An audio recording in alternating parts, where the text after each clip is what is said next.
Est-ce que tu crois que les champs magnétiques peuvent affecter les champs vibratoires? J'habite près de lignes hydroélectriques à haute tension.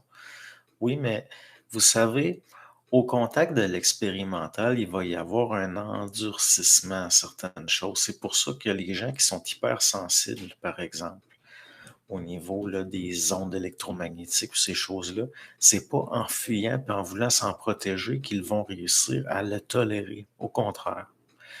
Vous savez, là, c'est un peu comme anciennement les empereurs romains qui prenaient une petite dose de poison tous les jours pour s'endurcir. Comme ça, quand il y avait un attentat au poison, souvent ils survivaient.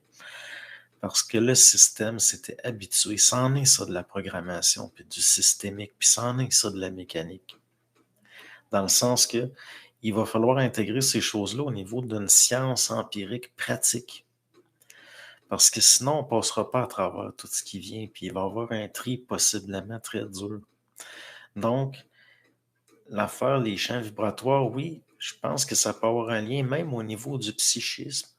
Étant enfant, j'ai resté proche d'une ligne à haute tension, puis j'ai eu des expériences extrêmement traumatisantes dans mon sommeil.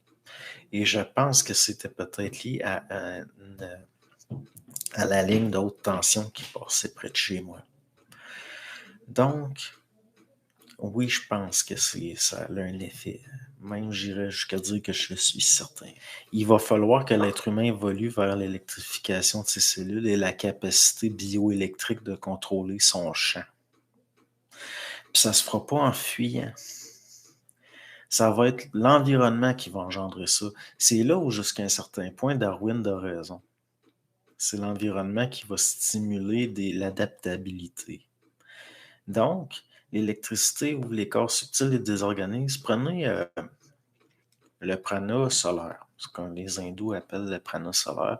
C'est bioélectrique, cette affaire-là. Puis le prana lunaire, c'est biomagnétique, cette affaire-là. Puis l'incarnation, c'est un phénomène électromagnétique.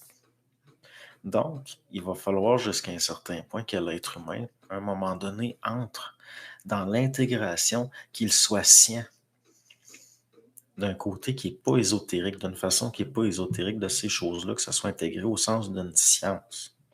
Ben, peut-être qu'à un moment donné, ça va organiser, il va falloir que l'être humain devienne son propre programmateur et qu'il s'organise. Ou il va se faire organiser. Vous savez, on est d'un point de vue évolutif, on est mieux d'être en contact avec du désagréable que de l'agréable. Pourquoi? Parce que le désagréable, la souffrance expérimentale, c'est de l'information. C'est du non-intégré.